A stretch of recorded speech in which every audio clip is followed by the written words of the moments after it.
Welcome dear audience, students and scholars. Here I'm Dr. Amjad Ali, dear scholar. So far as we have discussed about closed economy, small open economy, now we are going to discuss about the large open economy. Let's discuss first thing first, that is net capital outflow. Dear scholar, the key difference between the small and large open economies is the behavior of net capital outflow. In the model of small open economy, capital flows freely into or out of the economy at a fixed world interest rate or static. In the model of large open economy makes a different assumption about international capital flow. To understand this assumption, keep it in mind that international capital flow is the amount that domestic investors lend abroad minus the amount that foreign investors lend here. Imagine that you are a domestic investor, such as the portfolio manager of a university endowment fund, deciding where to invest your fund. You could invest domestically, or you could invest abroad. Many factors may affect your decision, but surely one of them is the interest rate you can earn. The higher the interest rate you can earn domestically, the less attractive you would find foreign investment. Investors abroad face a similar decision.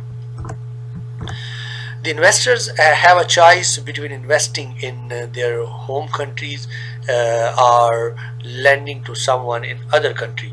Like the higher interest rate in the United States, the more willing foreign investors are to lend to US companies than to buy US assets.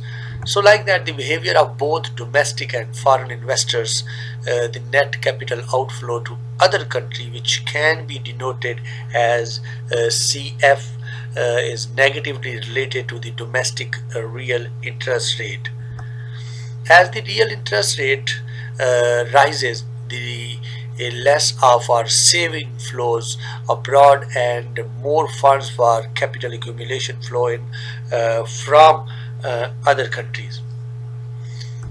It can be written as CF is equal to CFR. This equation states that the net capital outflow is a function of domestic interest rate, domestic real interest rate. So let's see a graphical representation that how the net capital outflow depends uh, on interest rate.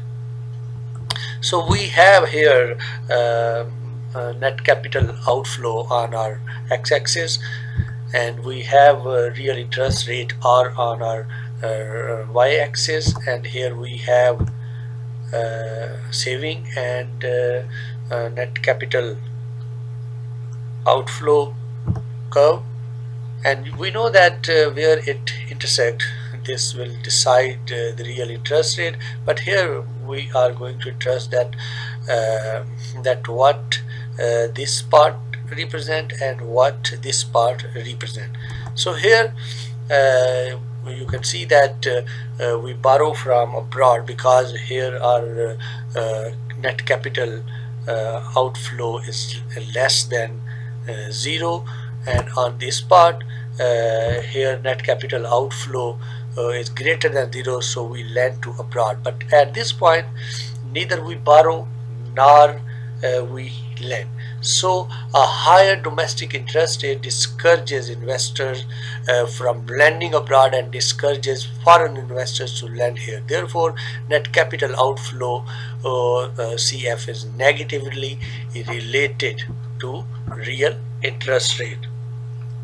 So notice that CF can be either positive or negative depending on whether the economy is a lender or a borrower. So let's see another graphical representation, that two special cases. We have here a closed economy. We have net capital outflow on x-axis, and we have real interest rate on our y-axis, and we have the saving here on our vertical axis. We know that in closed economy we suppose that saving is fixed, so in the closed economy there is no international borrowing or lending at the interest rate are just to equilibrate the domestic saving and investment. This means that here we have CF is equal to 0 at all interest rate. This situation would arise if investors here and abroad were unwilling to hold a foreign asset regardless of the return. It might also arise if the government prohibited its citizen from transferring funds into the foreign markets, as some of governments can do the same thing. We have the small open economy special case here. So we have net capital outflow CF on our x-axis, and we have real interest rate on our y-axis, and we have the world interest rate are static. So in this case, capital flow freely into and out of the country at a fixed interest rate are static. Here we have the R static. This situation would arise if investors here and abroad bought some asset yield the highest interest rate, and if this economy were too small to affect the real interest rate, then we have CF is equal to 0. The economy interest rate would also fix at the interest rate prevailing in the world financial markets.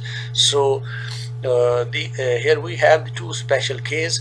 The net capital out the first case shows that net capital outflow is 0 for all interest rate in small open economy, and when in a small in a closed economy, and when we have a small open economy with perfect capital mobility, here we have shown that the net capital outflow is perfectly elastic at world interest rate.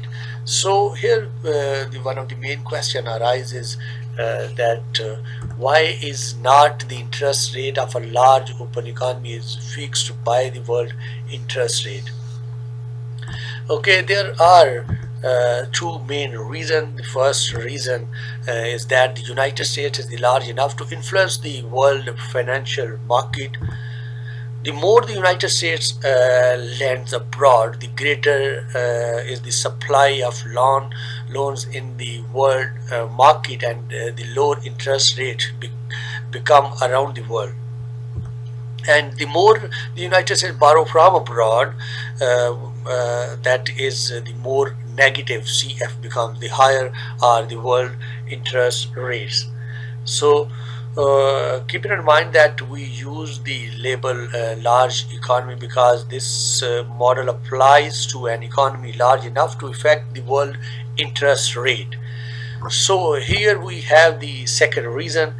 The interest rate in an economy may not be fixed by the world interest rate. Capital may not be perfectly mobile. That is, investors here and abroad may prefer to hold their wealth in domestic rather than foreign assets. Such a preference for domestic assets could arise because of imperfect information about the foreign assets, or because of government impediments to international borrowing and lending. In either case, funds for capital accumulation will not flow freely to equalize interest rate in all economies or all countries. Instead, the net capital outflow will depend on domestic interest rate relative to foreign interest rate. US investors will lend abroad only if US interest rates are comparatively low, and foreign investors will lend in the United States only if US interest rates are comparatively high. Okay, the large open economy model therefore may apply even to a small open economy if capital does not flow freely into and out of the economy.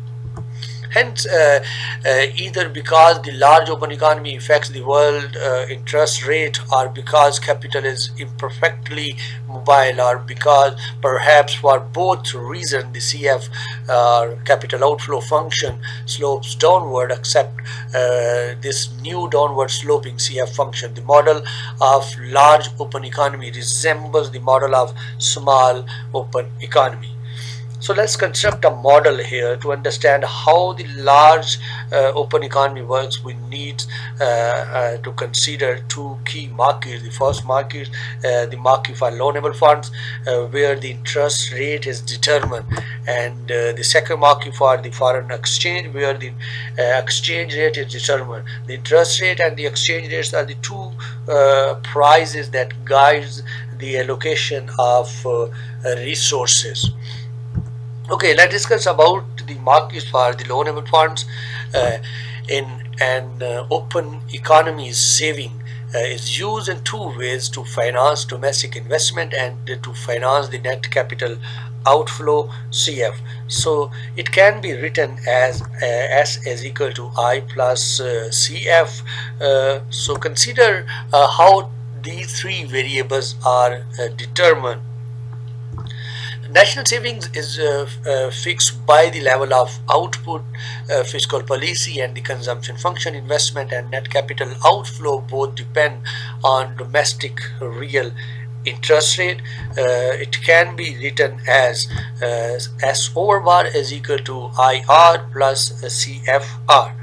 So we can say that fixed saving depends on investment plus net capital outflow. So let's see this relationship in graphically. So here we have the large markets for the loanable funds in the large open economy. So here we have the case the market for loanable funds in the large open economy. So see, here we have loanable funds S and I plus C plus F on our x-axis, and we have the real interest rate on our y-axis,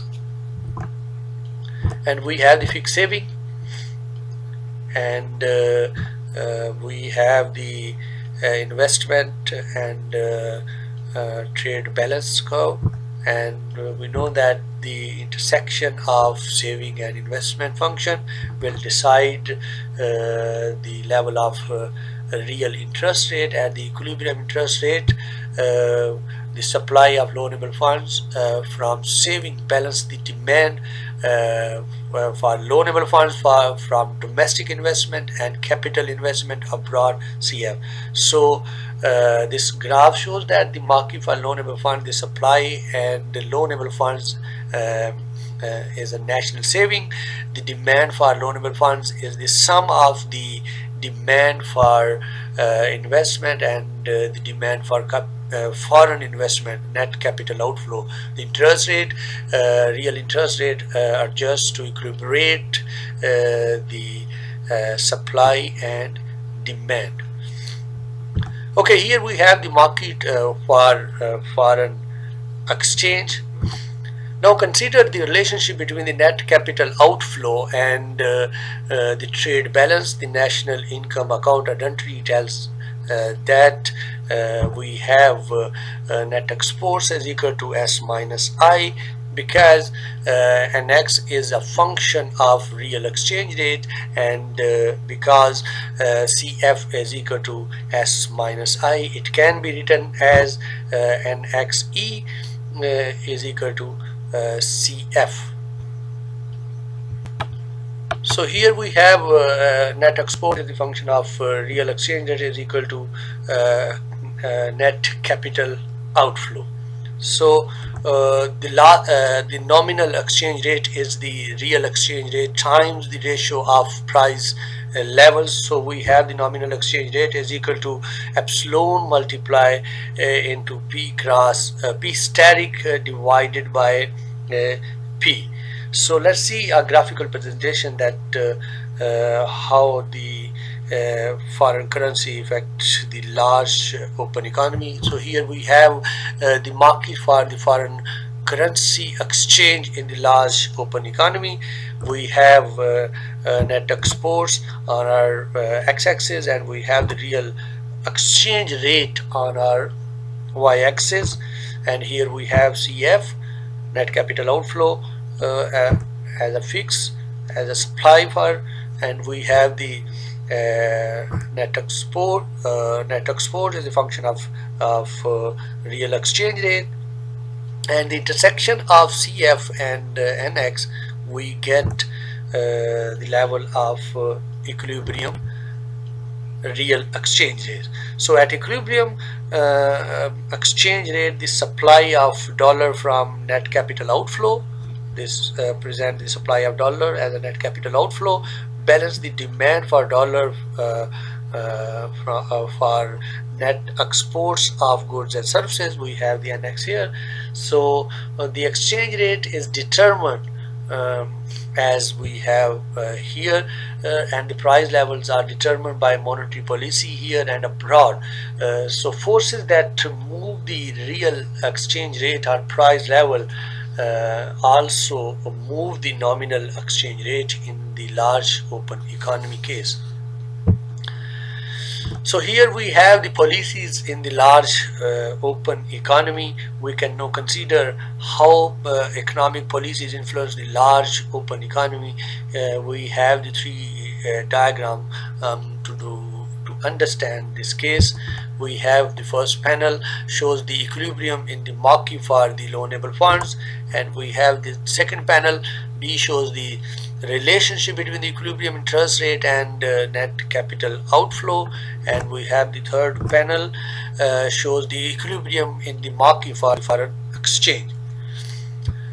So let's discuss about the first case, that equilibrium in the large open economy. So we have the three panel. Here we have the first panel, the Mankiw for the loanable funds. We have the second panel, the net capital outflow, and we have the third panel, the Mankiw for the foreign exchange.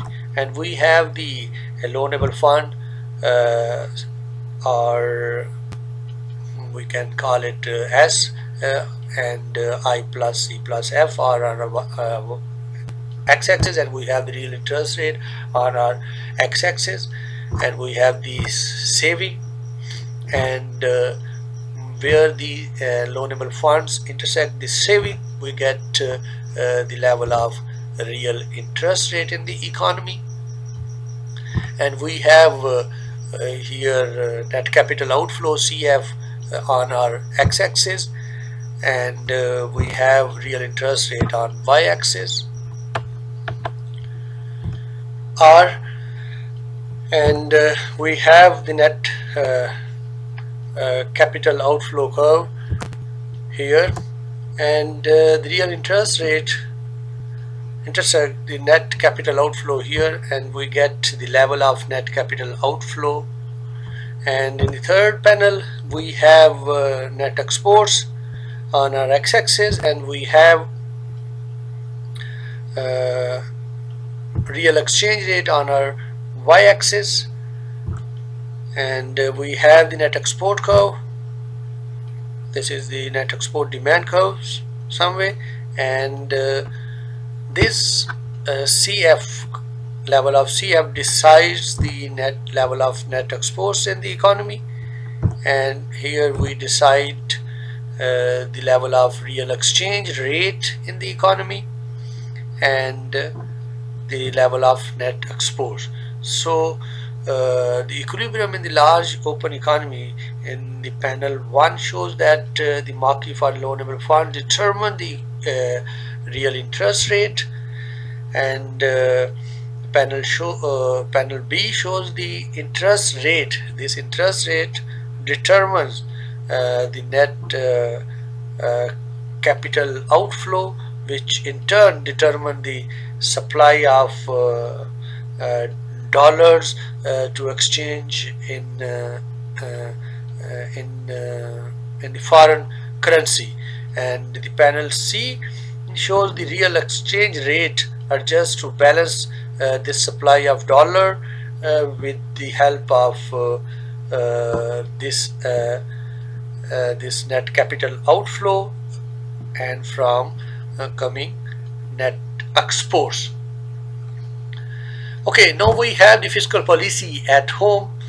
Consider the effect of expansionary fiscal policy, an increase in government purchases or a decrease in taxes. So let's see a graphical presentation how this function actual work.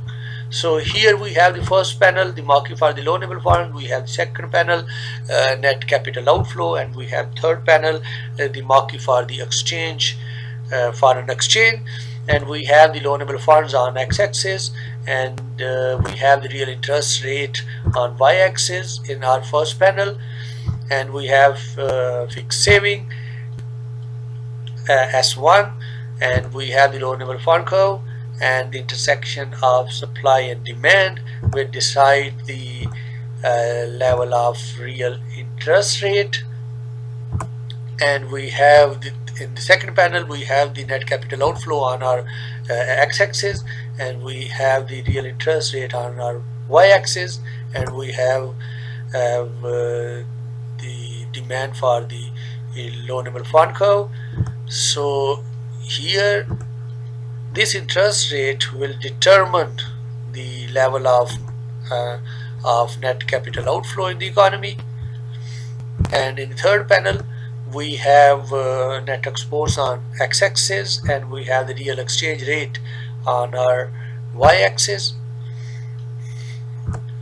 and we have the net export curve, which is decided by the real exchange rate, and that net capital outflow intersect the net export curve here. So this is our level of real exchange rate. So this is our net exports in the large open economy. Now we consider a case, a reduction in national saving in the large open economy. So a reduction in saving will shift the saving curve leftward. A fall in saving will raises the real interest rate in the economy, and we get that level of R2 is that level of real interest rate, and that real interest rate will go into the second panel, net capital outflow, and this will this rise or higher interest rate will reduces the net capital outflow. We have here lower net capital outflow CF2, and that reduced net capital outflow will reduces the net exports. But first that reduced net capital outflow increases the real exchange rate, and we have the higher real exchange rate, and that higher real exchange rate will reduces the net exports,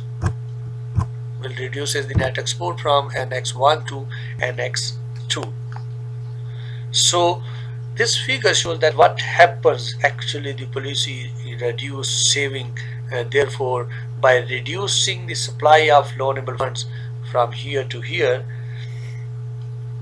and raises the interest rate from here to here, R1 to R2, and that higher interest rate will reduces the net capital outflow, and that lower net capital outflow increases the real exchange rate, and that higher exchange rate will reduces the net exports of the economy. Okay, now we have the fiscal policy at home.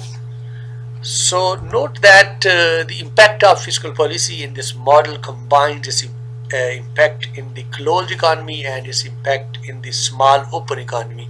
As in closed economy, a fiscal expansion is in a large open economy raises the interest rate and crowds out our investment.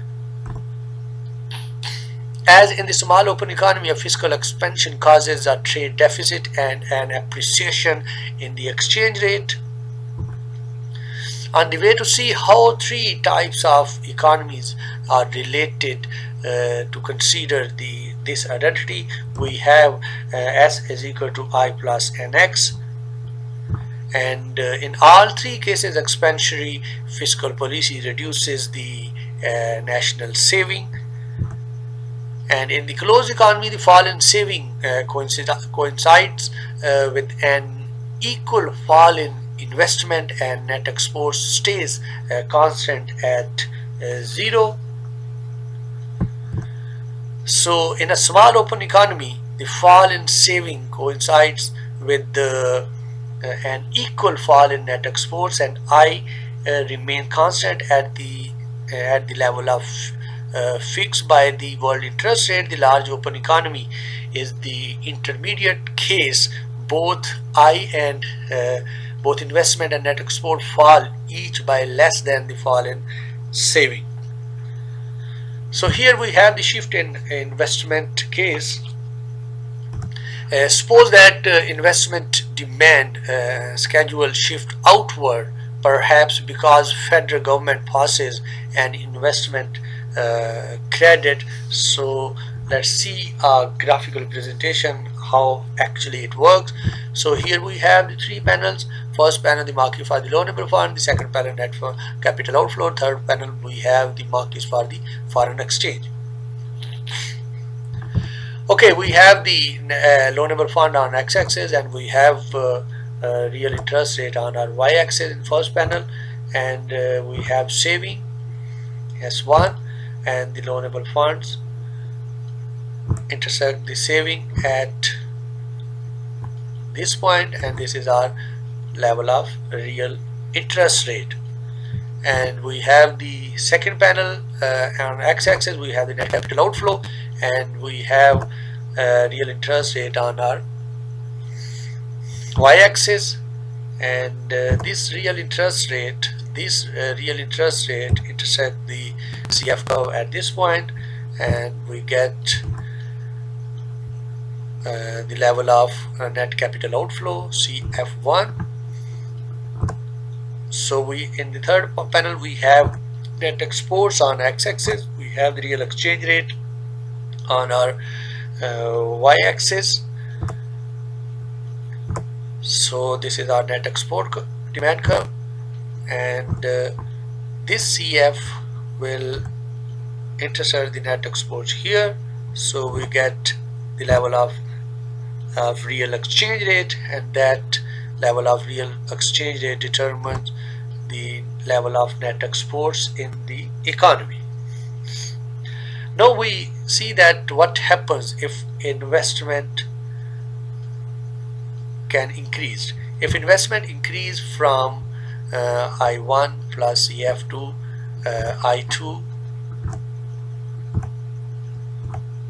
I2 plus CF. So an increase in investment demand will shift the investment curve upward, and see here we have a higher interest rate, higher real interest rate, because this investment curve will intersect the supply curve, saving curve at this point. So we have a higher interest rate. By rising level of investment demand, we have a higher interest rate, and that higher interest rate will intersect the CF curve at this point, and we get a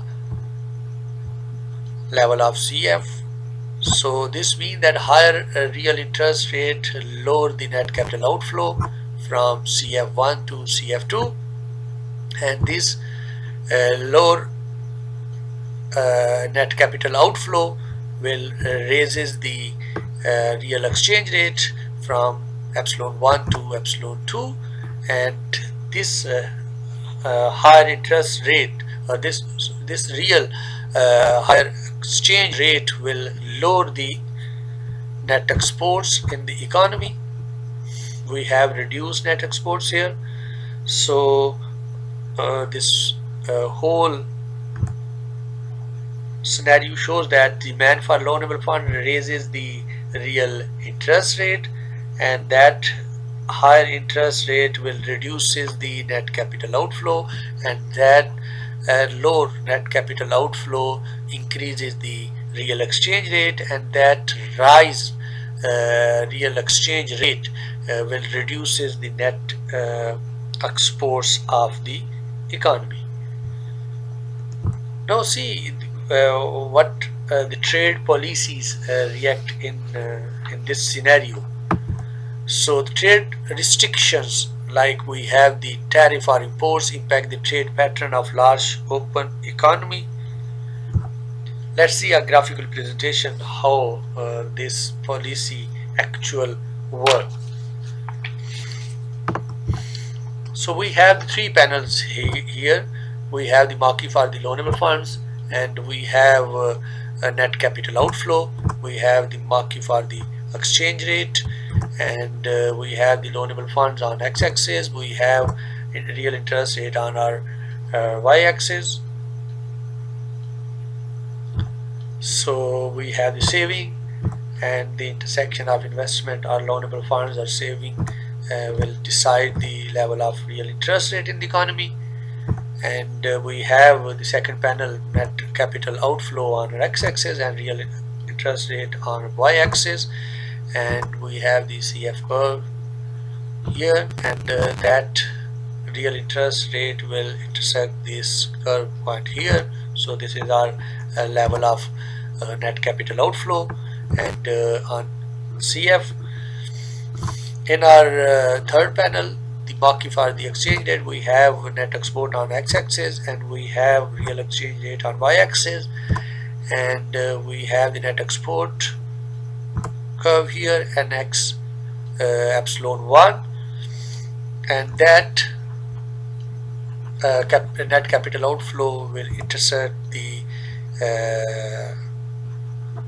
net export curve here. So this is our real exchange rate epsilon 1. So now we have net exports nx1 nx here. So protectionists try to raise the demand for net exports. So protectionists demanded that we want to increase the demand for net exports. So the curve for the net export will shift to nx epsilon 2, and see this net export curve intersect the CF curve at here. So we have a higher real exchange rate. So actually the higher demand for net export will raises the real exchange rate, and that higher real exchange rate will actually leave net exports unchanged, because we have investment and saving same. We have loanable funds are saving, or we can say the demand and supply of loanable fund is same. So that's why we have the net capital outflow same. So by rising the demand for net export actually raises our real exchange rate, and which put zero change in our net exports in the large open economy. Now we have a shift in net capital outflow. Okay, there are various reasons that net capital outflow schedule might shift. One reason is the fiscal policy abroad. For example, suppose that Germany pursues a fiscal policy that raises Germany's saving. This policy reduces the German interest rate. Lower German interest rate discourages American investors from lending in Germany, and discourages German investors to lend in United States. So for any reason US interest rate, the US net capital outflow falls. Another reason that net capital outflow schedule might shift in political instability abroad. Suppose that a war or revolution breaks out in in another economy or country, investors around the world will try to withdraw their assets from that country and seek a safe haven in a stable country such as United States. The result is a reduction in US net capital outflow. So let's see a graphical representation, a fall in the net capital outflow in the large open economy. We have the three panel net, the market for loanable fund, the net capital outflow, and the markets for the exchange, foreign exchange. We have loanable funds on x-axis, we have real interest rate on y-axis, and we have the saving and the loanable funds demand, and this intersect the saving at this point, and we have the real interest rate, and we have a net capital outflow on y-axis and real interest rate on x-axis, and we have the net capital outflow on x-axis, and we have the real interest rate on y-axis, and we have the CF curve, demand curve, and this interest rate will intersect the CF curve at this point, and now we have CF1. In the third panel, we have net exports on x-axis, and we have real exchange rate on y-axis, and we have the net exports curve, and that CF curve will intersect the net export curve at this point. This is our real exchange rate, epsilon 1, and this is our net exports level, NX1, like we have here, NX1. So a fall in net capital outflow, we have a shift in investment I2 plus CF2. Here we have also a fall in CFR2, so a fall in net capital outflow. So we have a low net capital outflow curve. The both curves are shift downward, left downwards, and this will reduce the level of real interest rate. A fall in real interest rate, will shift.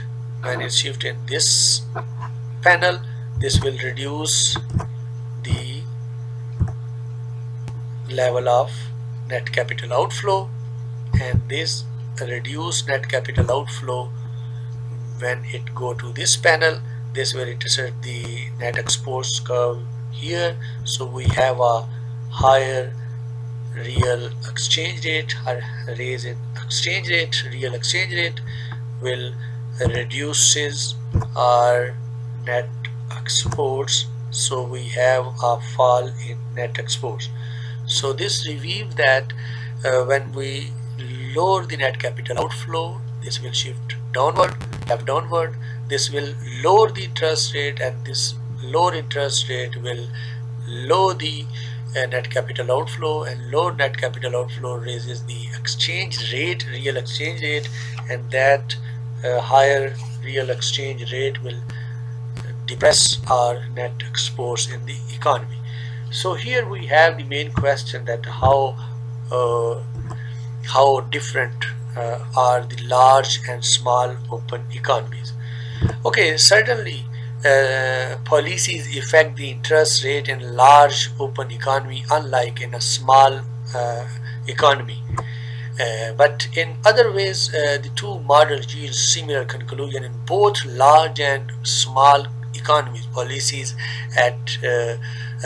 that raises saving or lower investment leads to a trade surplus, and similarly policies that lower saving or raise investment lead to trade deficits. In both economies, protectionist trade policies cause the exchange rate to appreciate and do not influence the trade balance. So because the results are so similar for most questions, one can use the simpler model of the small open economy, even if the economy being examined is not really a small. So this is all about the large open economy. So see you with another video. Ciao.